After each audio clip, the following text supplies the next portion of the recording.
Muito bem, vamos então continuar o nosso curso relâmpago. Eu estou dizendo relâmpago, porque uma das decisões que o Conselho já tomou nessa questão de planejamento para o ano que vem é que o ano que vem nós ofereceremos cursos breves de teologia e vida cristã. Então, cursos breves de teologia e vida cristã. E nós vamos começar em fevereiro. Então, em janeiro, nós não teremos nenhum programa de estudos bíblicos no meio da semana. De domingo vai continuar, a escola dominical continua, nós vamos continuar estudando a Bíblia, pelo menos uma vez por semana, juntos na escola dominical. Então, começamos na semana passada, vamos prosseguir hoje, e na quinta-feira que vem a gente encerra esse cursinho aí. Cursinho brevíssimo, 3 aulas só, não é? 3 aulas só do nosso cursinho breve. Sobre o que é que nós estamos estudando? Fábrica de ídolos. Reverendo, onde é que o senhor tirou esse negócio aí de fábrica de ídolos, não é? Onde é que o senhor extraiu esse tema? Irmãos, esse tema foi inspirado numa afirmação feita por João Calvino. Lá nas Institutas, no livro 1º, capítulo 11º, parágrafo 8º, nós temos esta afirmação de João Calvino. A imaginação do homem é, por assim dizer, uma perpétua fábrica de ídolos. Então, Calvino disse que o coração humano é uma perpétua fábrica de ídolos. Então, por isso é que nós estamos chamando esse cursinho brevíssimo com esse tema aí, fábrica de ídolos. De fato, nós estamos estudando, começamos a estudar, estamos estudando ainda, e vamos até semana que vem, esse assunto que é sobre idolatria do coração. É um assunto que tem sido analisado, estudado, há bons livros aí a respeito desse assunto. Tem até música a respeito desse assunto. E eu quero apresentar uma música para vocês aqui. Não, eu não vou cantar, não faço isso de jeito nenhum. Não farei isso. Mas eu vou apresentar uma música para vocês aqui. Eu não sei se você gosta de boa música, não é? Eu gosto desse tipo de música aí. Catarina Vambora é o nome de uma banda nordestina. Se eu gosto de estilo de música nordestino, então Catarina Vambora. Tem no Brasil hoje, eu não sei se vocês sabem, mas tem no Brasil hoje um projeto chamado Coletivo Candeeiro. Coletivo Candeeiro. O que é Coletivo Candeeiro? É um grupo de bandas e artistas cristãos que se juntaram. São mais de 10 artistas e bandas cristãs de 5 estados do Nordeste, né? Eles são de estados diferentes.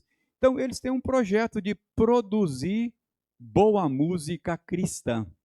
Música de tradição reformada, boa música cristã.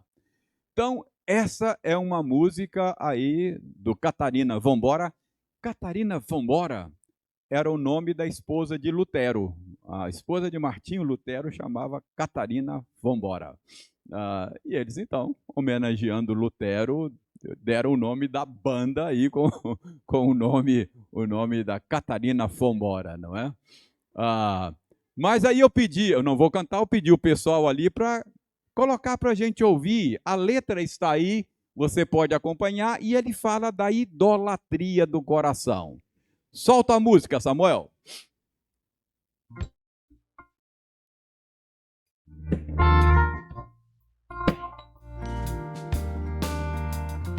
sotaque nordestino.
Boa teologia em forma de poesia.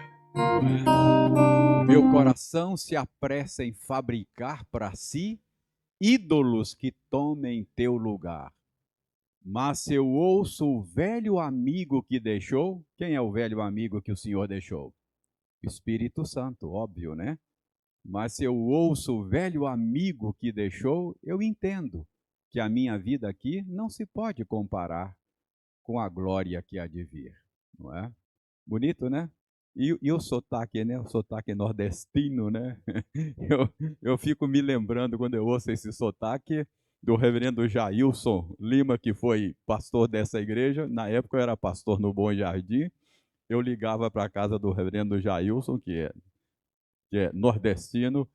A esposa dele, a Marta, atendia. Eu falava, eu quero falar com o reverendo Jailson. Ele falou, um minutinho. Um minutinho. Muito bom. Ok, mas obrigado, viu, gente? Aí de cima. Obrigado, Samuel. Valeu. Na semana passada, nós nos esforçamos para ter um entendimento mais bíblico da idolatria. O que nós aprendemos na semana passada? Primeiro, que idolatria é primariamente um problema interno, de dentro de nós, do nosso coração. Quando a gente fala de idolatria, a gente tem a tendência de imaginar alguém ajoelhado diante de um ídolo forjado em bronze ou esculpido em madeira, não é? A gente sempre tem essa imagem. Mas nós vimos na semana passada que a Bíblia fala de idolatria como algo mais profundo do que normalmente nós imaginamos. O que mais nós vimos na semana passada? Que idolatria não é um problema necessariamente da esfera religiosa formal. A gente sempre pensa na idolatria como um problema litúrgico, não é? Da esfera religiosa, da esfera da religião no sentido formal. Nós aprendemos que, por exemplo, o apego exagerado ao dinheiro, A Bíblia chama de idolatria, não é? A avareza que é idolatria. Não é necessariamente um problema religioso. Tudo é religioso, mas eu estou dizendo religião no sentido formal. Aprendemos também na semana passada que a idolatria é uma ameaça real para os crentes. Nós, protestantes, não é? Que vivemos num país católico, temos a tendência de dizer assim: não, eu não sou idólatra, isso não é problema meu.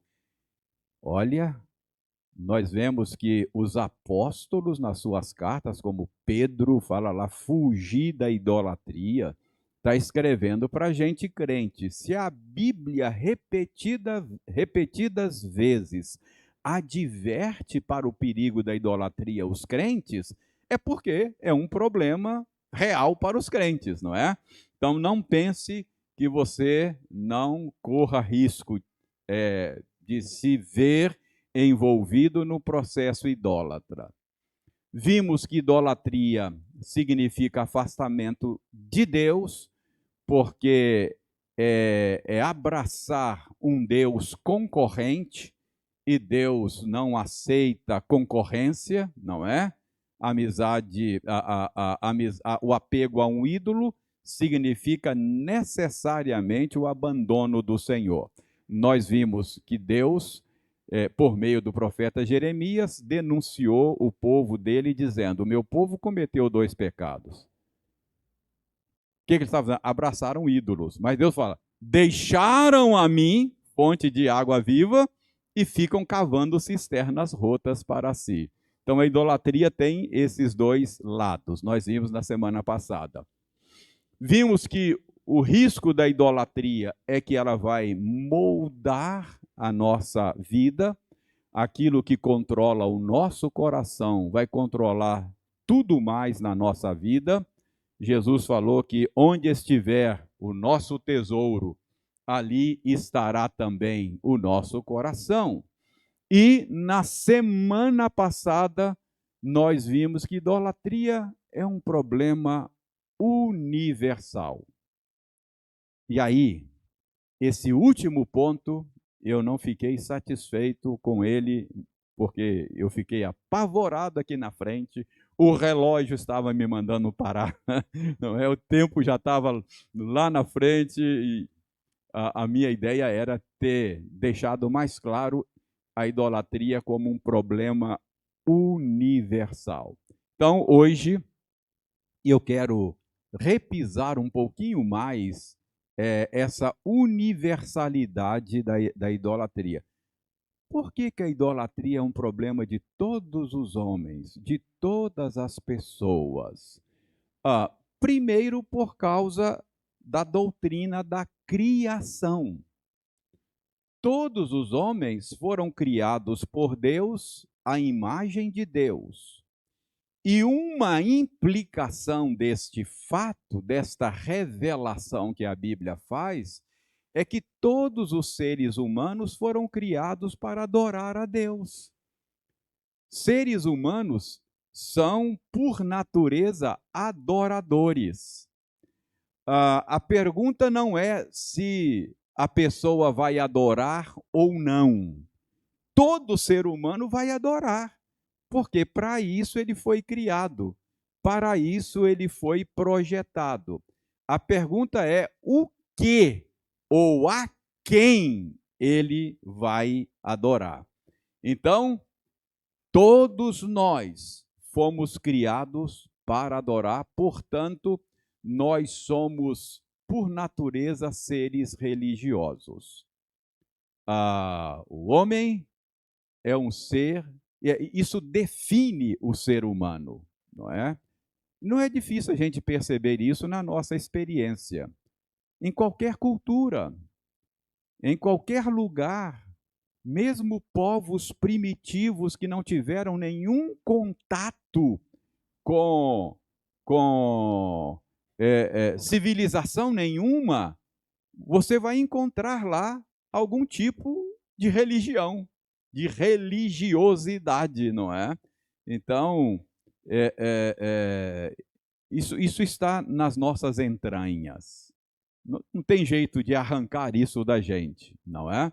Por quê? Nós acreditamos porque Deus nos fez assim, não é? Então, a doutrina da criação. Nós fomos projetados para Deus, criados para Deus, assim como o peixe foi projetado e criado para a água. É da natureza do peixe viver dentro d'água.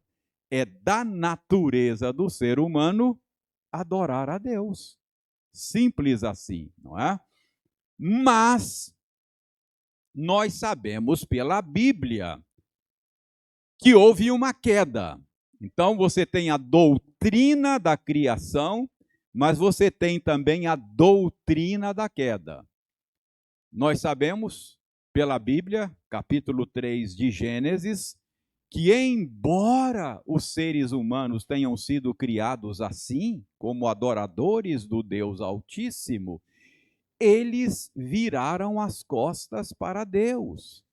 Eles deram ouvidos à voz do tentador e, portanto, por causa desta rebelião primeva da raça humana, todos os seres humanos que nasceram depois já nasceram com uma indisposição inata contra Deus. O texto que nós lemos hoje, no nosso exercício devocional, fala disso. Abra aí novamente a sua Bíblia em Romanos capítulo 1, verso 18. Aí diz Romanos 1, 18, que Deus está irado com a humanidade, não está? Olha aí, ó. A ira de Deus se revela do céu contra toda impiedade e perversão dos homens. Então, Deus está bravo com a humanidade. Deus está irado com a humanidade. Por que é que Deus está irado com a humanidade? A resposta está aí, ó. Porque os homens detêm a verdade pela injustiça. Essa tradução aí, ela não é tão clara. O verbo deter aí talvez fosse melhor traduzido por suprimir. Então, está dizendo aí é que por causa desta indisposição, por causa da injustiça, por causa do pecado, da impiedade, da perversão, o que os homens fazem? Suprimem a verdade a respeito de Deus. Deus se lhes revela. Mas os homens, que resposta que os homens dão a esta revelação? Supressão. Eles suprimem. Por que suprimem esse conhecimento de Deus? Por causa da indisposição, por causa da injustiça, por causa da perversão. Verso 19. Verso seguinte, verso 19. Porquanto o que de Deus se pode conhecer é manifesto entre os homens. Ou seja, Deus não deixou os homens sem conhecimento de si. Deus não deixou os homens na ignorância. Eu disse no último estudo, né, que pode até parecer assim uma maneira desonrosa de falar a respeito de Deus, mas não é. Eu disse que Deus é um ser assim que quer se mostrar, né? Eu falei, ele é muito amostrado, né? Ele criou todas as coisas porque ele quer ser conhecido. Ele se revela. Os céus proclamam a glória dele. Então, só o fato de estar nesse mundo, os seres humanos estão tendo contato com a revelação de Deus. Mas por causa dessa indisposição, eles suprimem o conhecimento de Deus. Porquanto o que de Deus se pode conhecer é manifesto entre os homens. Por que é manifesto? Porque Deus lhes manifestou. Deus se dá a conhecer aos homens. Como é que Deus se dá a conhecer aos homens? Próximo verso. 20. Porque os atributos invisíveis de Deus, o seu eterno poder, a divindade dele, claramente, olha, não é obscuramente, é claramente podem ser reconhecidos desde o princípio do mundo, podem ser percebidos por meio das coisas que Deus criou. Então, todas as coisas que Deus criou trazem as impressões digitais de Deus.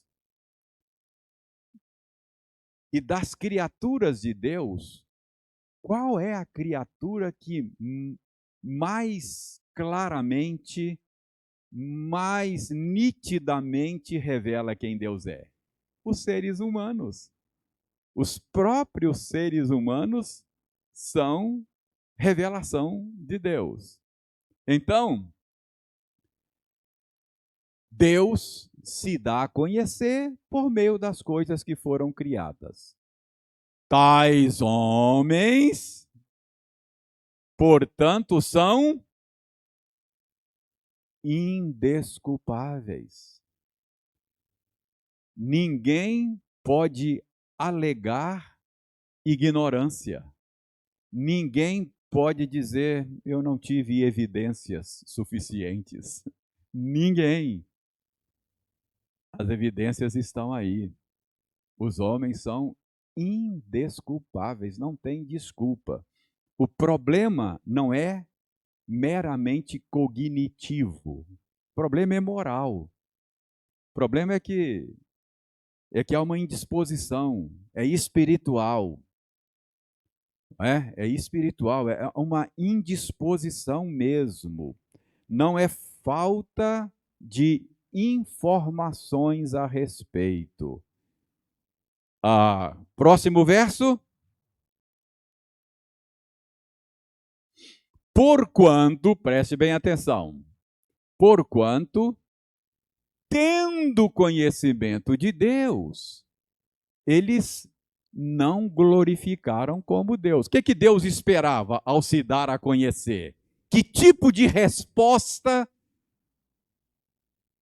se esperava dessa revelação?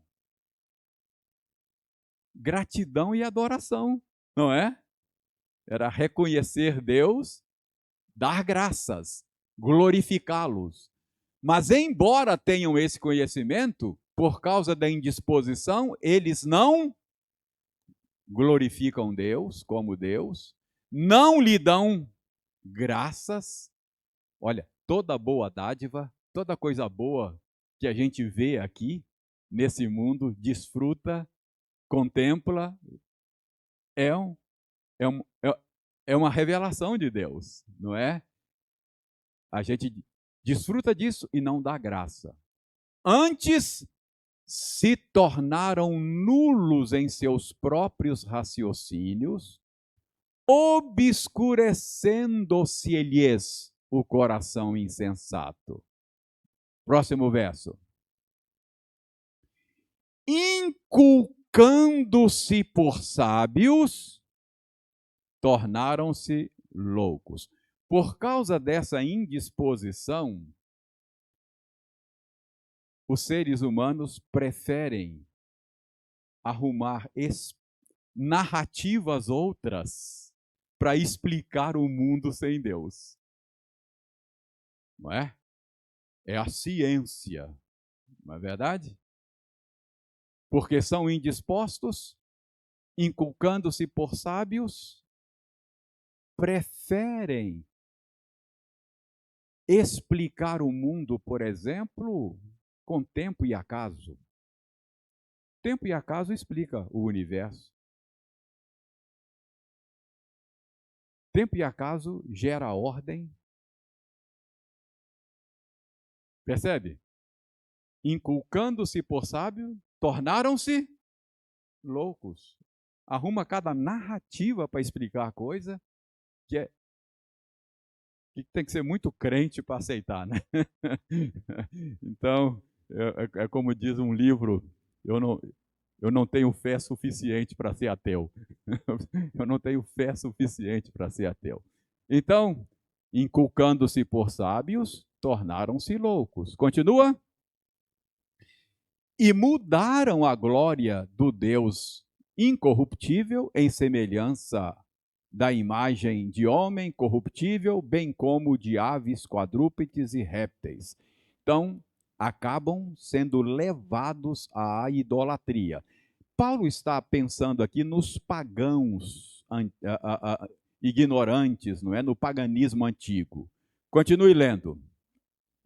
Por isso, Deus entregou tais homens à imundícia pelas concupiscências do seu próprio coração para desonrarem o seu corpo entre si. Próximo. Pois eles mudaram a verdade de Deus em mentira, adorando e servindo a criatura em lugar do Criador. Qual é o ponto aqui? O ponto é, tendo sido projetados como adoradores, os homens não conseguem ficar sem adorar. Mas estando indispostos contra Deus, o que eles fazem? Eles criam deuses para si. Eles servem, adoram as coisas criadas no lugar do Criador. Então, por essa razão, que eu não tive tempo na semana passada para deixar claro isso, é que os seres humanos, ou melhor, que a idolatria é um problema universal. Como fomos criados para adorar, estamos indispostos contra o Criador, nós arranjamos deuses alternativos. Eu não posso viver sem um Deus. Então, eu crio deuses para mim. Então, fechamos da semana passada mostrando isso de maneira muito rápida, a universalidade do problema. Por que é universal? Por causa do modo como Deus nos criou. Então, veja bem, está aí uma citação do reverendo Felipe Fontes, no livro Idolatria do Coração. Ele resumiu bem isso que nós acabamos de ver. Nós fomos criados para adorar. A queda não eliminou o nosso impulso adorador. A gente continua sendo adorador, não é? O que a queda fez? Redirecionou esse impulso a um objeto insuficiente de satisfação das nossas necessidades espirituais, gerando em nós a maldita tendência de tentar satisfazê-las nas coisas criadas. Então, a estrutura adoradora continua em nós. Nós usamos essa estrutura adoradora agora na direção errada. Essa estrutura adoradora nos foi dada para adorar o Deus verdadeiro. Mas se eu sou indisposto contra esse Deus, eu quero um outro Deus. Esse não me serve. Aí eu crio deuses para mim. É isso que Paulo está dizendo lá em Romanos, não é? São deuses alternativos. Agora, hoje nós vamos usar o tempo que nós temos ainda, e que é um tempo razoável, não tanto. Nós vamos olhar para a dinâmica da idolatria. Qual é a dinâmica do coração nesse processo que muitas vezes nos envolve que a gente está chamando de idolatria do coração. Irmãos, essa dinâmica, ela tem, essa dinâmica idólatra do coração, ela tem três dimensões. Ela é de natureza tridimensional. A idolatria do coração, numa dimensão mais profunda, ela é sempre uma idolatria do ego. O nosso eu é sempre o nosso ídolo maior. Eu creio que a Bíblia ensina isso lá na doutrina da criação e da queda. Qual foi a tentação à qual os primeiros seres humanos se afeiçoaram? Não foi a tentação de serem iguais a Deus? Não é isso que a Bíblia diz? Não é? Então, essa foi a substituição que ocorreu na queda. Projetados e criados para amar a Deus sobre todas as coisas, nos tornamos amantes de nós mesmos. Criados e projetados para orbitar em torno de Deus, nós passamos a orbitar em torno de nós mesmos. Isso é tão natural, ou melhor, isso é tão universal, tão comum, que parece natural. Quando você olha aquela foto da sua formatura, quem que você procura primeiro? Não é verdade? Se você coloca a minha mão no fogo e a sua mão no fogo, agora começar a queimar, qual que você tira primeiro? Eu também, tiro a minha, claro. Claro. Não é? Farinha pouca, meu pirão primeiro.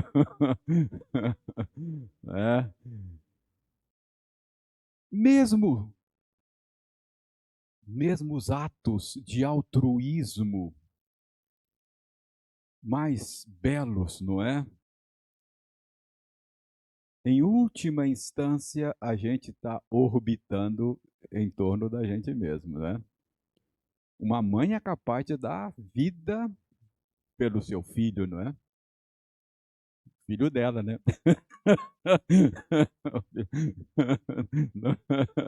Percebe? Então, Deus é amor e o amor é sempre um movimento para fora, né? Para o outro, é sempre altruísta. E agora suspeita minha, eu tenho a impressão que a gente sabe disso, a gente aprecia isso, não aprecia? O altruísmo, a gente acha bonito esse negócio, né? Parece que é alguma coisa que a gente teve e perdeu, não é? A gente fica sonhando com alguma coisa que não conhece e nunca conheceu, não é? Não é assim? Um mundo, como cantou John Lennon na sua canção Imagine, não é? Começa a imaginar, a gente começa a pensar coisas assim, que um mundo que a gente tem saudades e um mundo que a gente nunca conheceu. Se a gente tem saudades, é porque esse negócio nós tivemos em algum momento como raça humana e talvez tenhamos perdido esse negócio, não é? Mas o meu ponto aqui é que nós nos tornamos autocentrados. Então, qual é o maior ídolo do meu coração? É o Paulo Fontes, não é? Eu me amo demais, eu me amo demais, não é? Veja bem aí uma outra citação do reverendo Felipe Fontes. A adoração possui uma natureza essencialmente pessoal. fomos criados para adorar a uma pessoa, Deus. E quando a rejeitamos, é a outra pessoa que passamos a adorar, a nós mesmos. Nesse sentido, podemos dizer que a experiência da idolatria é idêntica para todos os indivíduos. Então, há um sentido que essa experiência da idolatria do coração, ela é a mesma em todos nós. Todos nós somos seres autocentrados por causa da queda. Em essência, o primeiro pecado foi também preferência de si mesmo e de sua autogratificação a Deus e sua vontade. Nossos primeiros pais preferiram seus próprios caminhos à vontade de Deus. Eles desejaram ser como Deus, conhecedores do bem e do mal. Isto é, eles desejaram eles mesmos determinarem para si o que é bom e o que é ruim, não é? Quem diz o que é bom, o que é ruim, quem define o que as coisas são, quem dá significado às coisas é o próprio Deus, não é? É Deus quem define. Mas os seres humanos desejaram tomar esse lugar para si, serem conhecedores do bem e do mal, definir o que é o bem e o que é o mal para si. Desde então, seja feita a minha vontade e venha o meu reino, é a oração padrão de todas as gerações posteriores. O coração fabrica ídolos com a expectativa de servir e agradar ao ego. Então, nessa dinâmica idólatra do nosso coração pecaminoso, bem no centro está o ego, o eu, não é? É sempre um movimento para satisfazer os meus próprios desejos, né? Seja feita a minha vontade, venha o meu reino. Então é assim que os seres humanos funcionam depois da queda. A gente pode dizer que é uma questão de quem reina no coração, em torno de que a nossa existência está orbitando, em torno de quem? A nossa existência orbita em torno de Cristo ou ela orbita em torno de nós mesmos?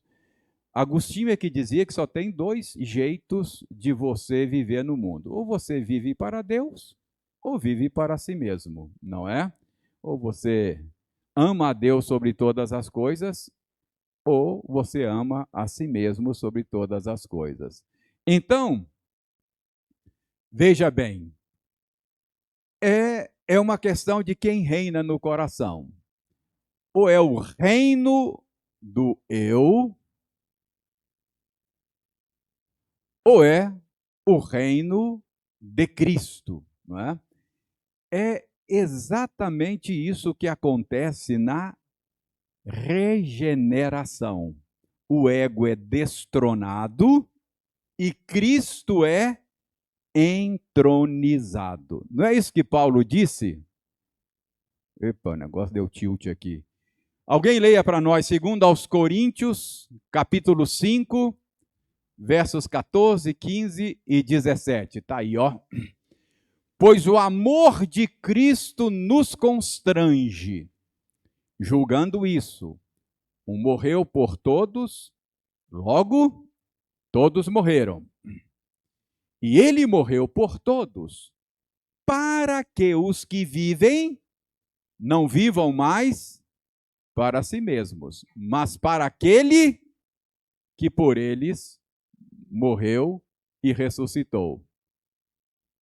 E assim, se alguém está em Cristo, é nova criatura. E as coisas antigas já passaram, eis que se fizeram novas. Antes nós éramos seres autocentrados, egocêntricos. O que Deus faz conosco é tornar-nos seres cristocêntricos. A existência que orbitava em torno de si mesmo passa a orbitar em torno de Cristo, não é? Então, isso aí é só um parêntese, mas o que eu quero mostrar para vocês é essa dinâmica, né? Então, em primeiro lugar, qual é o ídolo principal? O ego. Mas a dinâmica idólatra do coração, ela está sempre buscando a satisfação de alguma necessidade que deixou de ser saciada a partir do momento em que substituímos Deus pelo ego no trono da nossa existência. Buscamos coisas tais como segurança, reconhecimento, aceitação, prazer, conforto, sentido e muitas outras coisas, não é? Que se tornam ídolos subsidiários. A dinâmica idólatra do coração implica a deificação de desejos. E o leque é enorme. Então veja bem, lá no fundo, o meu ídolo principal é o Paulo Fontes. Eu vivo em função dele por causa do meu pecado. Mas nessa dinâmica acontece não apenas a deificação do ego, mas a deificação de desejos que normalmente transformamos em necessidades, e é o que a gente chamaria de ídolos subsidiários, não é? Aí há um leque enorme. Aí essa dinâmica ela é diferente de pessoa para pessoa. Então, num processo de idolatria do coração, o meu ídolo subsidiário talvez seja a segurança, não é? O que eu vivo em função de encontrar segurança para o meu ídolo principal, o Paulo Fontes. Ou então, aceitação. Ou então, sentido. Ou então, ou então reconhecimento, prazer, conforto, não é? Esperança. Todas estas coisas nós tínhamos em Deus. E quando rompemos com Ele, passamos a buscar essas coisas em deuses substitutos. Então, vejam bem, eu posso dizer que o ídolo de uma pessoa é o conforto. Ele vive. Você quer ver ele sair do sério? Tira ele do conforto, não é? Conforto é bom, não é? Mas, às vezes, ou então segurança, ou então reconhecimento, não é? Então, tem um ídolo principal e ídolos subsidiários, que são desejos do coração que foram deificados, se tornaram deuses para a pessoa. Tais desejos não são necessariamente pecaminosos em si mesmos. Neste caso, o problema não é o que desejamos, mas o quanto desejamos o que desejamos. Tal desejo se torna a razão de ser da nossa existência.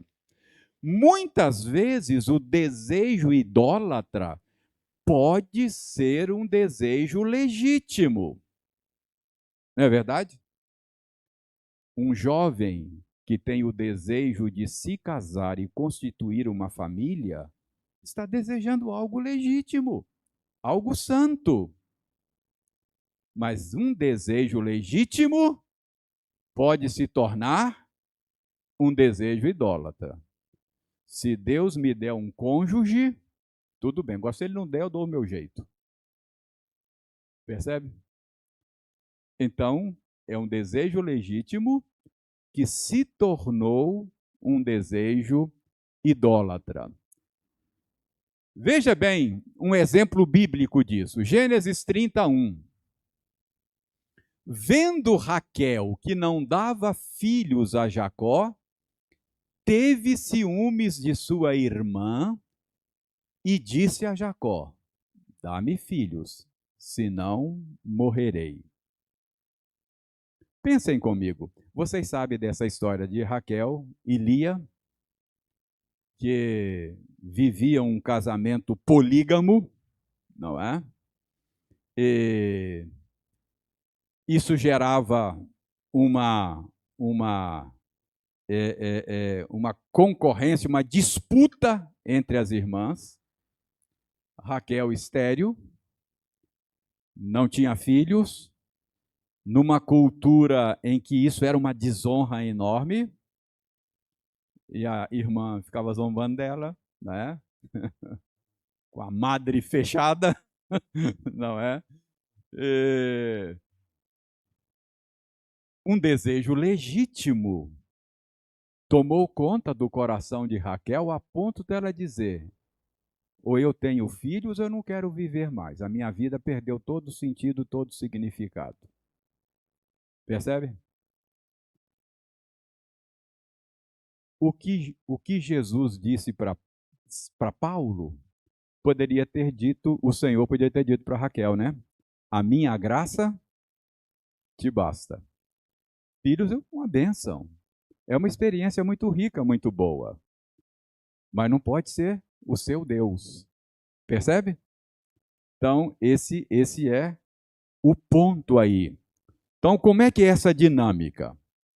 O ego está sempre lá embaixo, lá no mais profundo, eu vivo em função de mim mesmo, e há ídolos subsidiários, não é? Que são desejos, às vezes pecaminosos, às vezes não pecaminosos, mas que tornam o Deus do meu coração. A minha vida passa a orbitar em torno daquilo.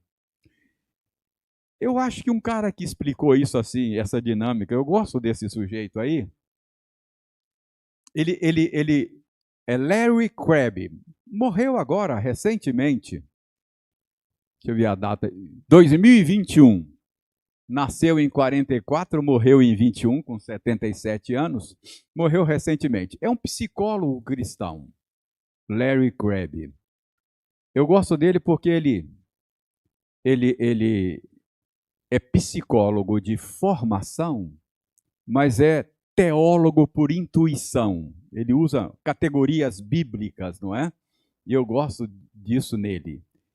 Então, ele criou aí dois conceitos, que é o conceito do âmago oco e dos anseios profundos, que nos ajudam a entender essa dinâmica do coração humano no processo de idolatria. Veja bem, a tese dele é mais ou menos isso aí, ó. O homem original, antes da queda, ele era plenamente satisfeito e realizado em Deus.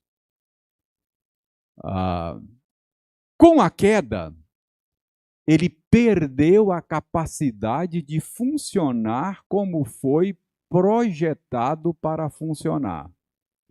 Assim, Adão e seus descendentes passaram a experimentar anseios profundos, não é?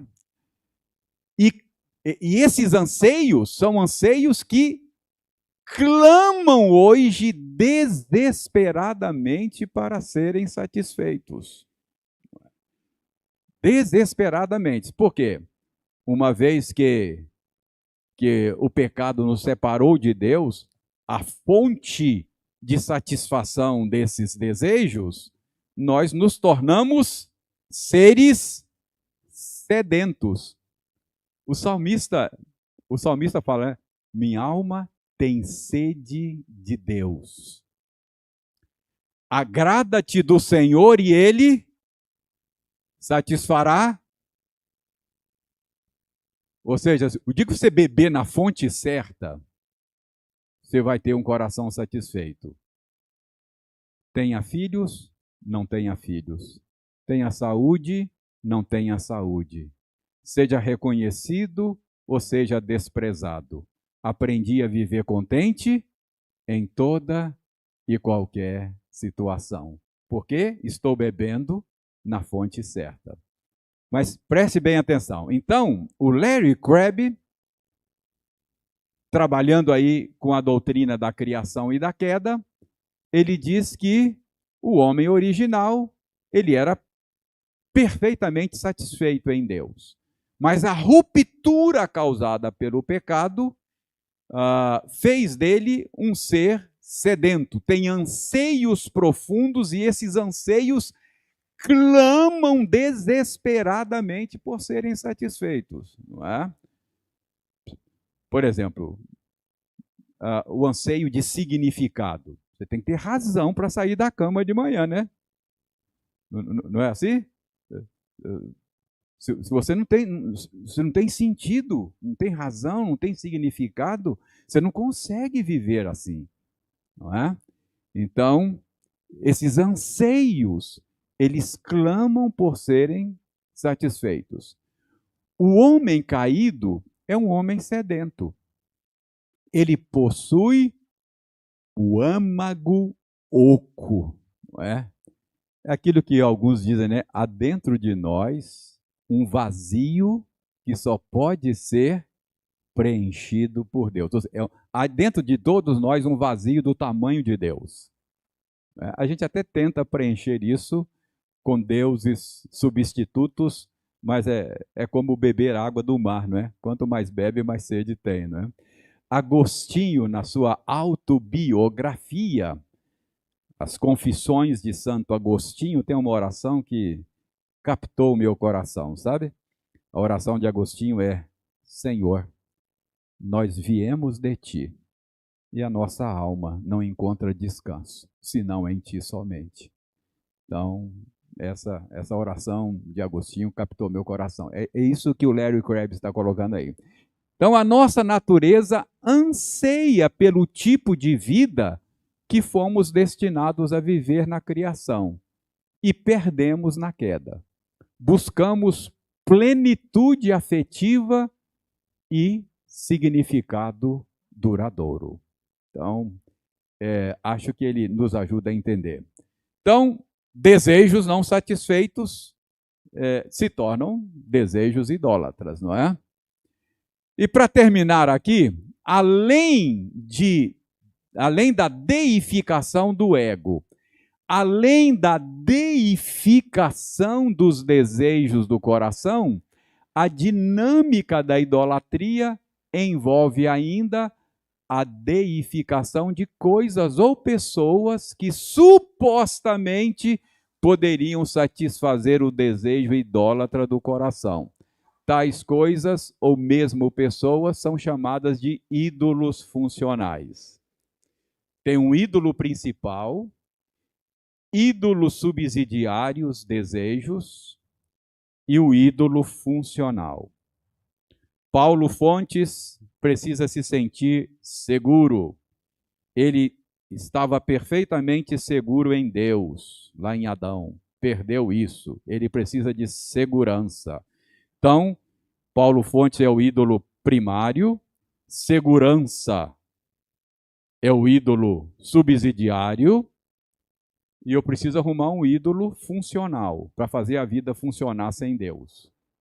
Bom, dinheiro talvez possa ser um ídolo funcional. Paulo Fontes vive em função de dinheiro porque ele quer segurança.